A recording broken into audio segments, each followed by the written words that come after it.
Hi everybody, it's me again. Part 2 of what's becoming the experience point discussion for the day. um, so, I wanted to share with you original D&D's experience points, explanation from Men and Magic. I'm just going to read it, and then maybe we'll look at AD&Ds and something out of Holmes or something on the next videos. The reason I'm doing this is in older versions of D&D, and there's a lot you can learn from older versions of D&D regardless of which version you're playing now. You could lose experience points. The other reason you want to look at this stuff, especially for playing a game that uses mile markers or an experience point system that's very different, like it only gives out, maybe 3 at the most per session, per wrapping up the thing, is you need to make decisions about how you do that, and you need to understand how it what you're giving out impacts the game and when to give it out so that you get the results you want out of the players. Think of yourself sometimes as the director, I guess. And players, you need to understand, regardless of what kind of game you're playing, that you get rewarded by the referee different ways depending on the game, and that there's more than one way to get rewarded other than killing everything and looting everything. Which is why I seriously question, are there any lawful good players for real? but characters, player characters, come on guys. But at the end of the day, there is ways to motivate the group from the referee's point, and also group, there's ways to motivate your referee to give out rewards, however those rewards are. If it's gear, some games are gear based. If it's there's lots of different kinds of rewards. Some are experience kind of things that result in you being able to increase your abilities, things like that, and others are not. So let's get into this.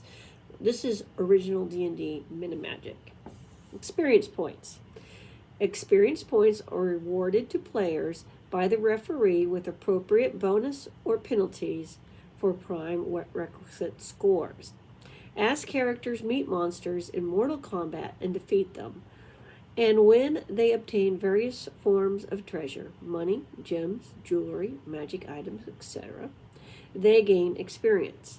This adds to their experience point total, gradually moving them upwards through the levels.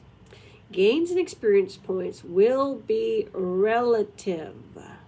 Thus, an 8th level magic user operating on the 5th dungeon level would be awarded 5 divided by 8 experience. So 5/8. Let us assume he gains 7,000 gold pieces by defeating a troll, which is a 7th level monster, as it has over 6 hit dice. Had the monster been only a 5th level 1 experience, would be awarded on a 5/8 basis, as already stated. But as a monster guarding the treasure is 7th level 1 experience, would be awarded on a 7/8 basis. In other words, 7 divided by 8. So 7,000 gold pieces plus 700 for killing the troll equals 7,700 divided by 8, which equals 962.5 times 7, which equals 6,037.5 experience points.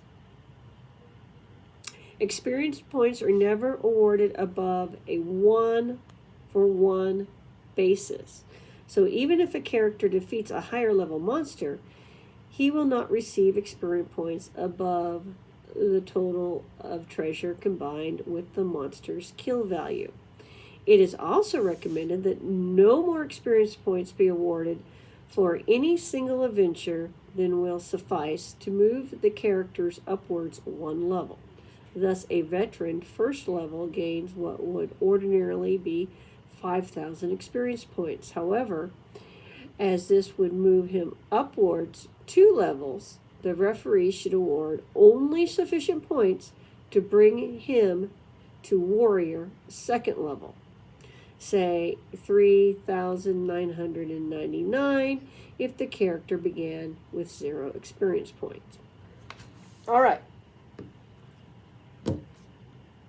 And as I pointed out in my previous video on Arduin's Grimoires Volume 1's points, suggestions, you can lose points too. There's monsters that can suck that stuff right out of you. So this is different than what I see people doing currently. So I understood experience points to be relative, and again, I just kept doing that. Do the math. I've also done it the other way. For 5e, I was just like, okay, well, let's just play it as rules is written and see what happens, and then we start changing things. So at first we did it rules is written, and then we changed things. So again, experience points. You need to understand the differences between systems, the differences between editions a little bit, and the difference between games. So you have an idea about what you're sending the players to go find, like if you borrowed something from one game to another, that kind of thing. Where roughly it falls in the system you're using. And personally, 5e, one of the changes I made was I added zeros.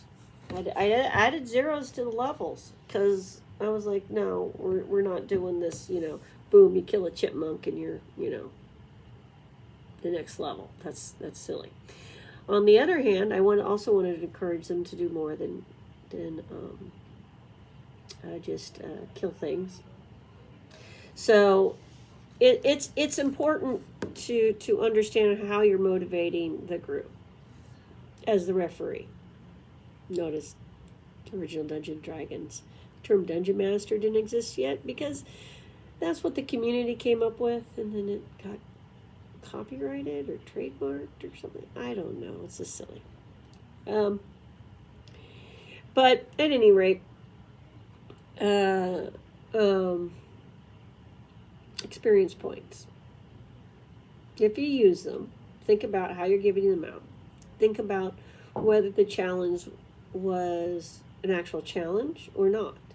One of the things in the previous video that I posted was, hey, if this is a cakewalk for that level, you don't give out experience points, or you give out less. See, should, somebody get experience points for doing something that isn't all that significant? Like, you do not give out experience points for killing domestic animals that are not a threat, like a chicken. Believe me, this is the way people think now. I know my nephew asked if he could level up by killing chickens at the local farm. Everybody was like, no, that's not how the game works. But, yeah. So, make it reasonable.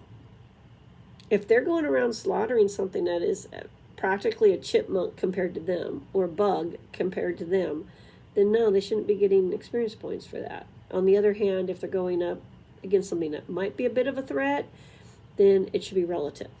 It should always be relative. However you decide to do that, but it should be relative. If they're going up to something that's above them, again, relativity. You need to think, how do you reward courage? How do you reward role-playing? So, original D&D, there you go.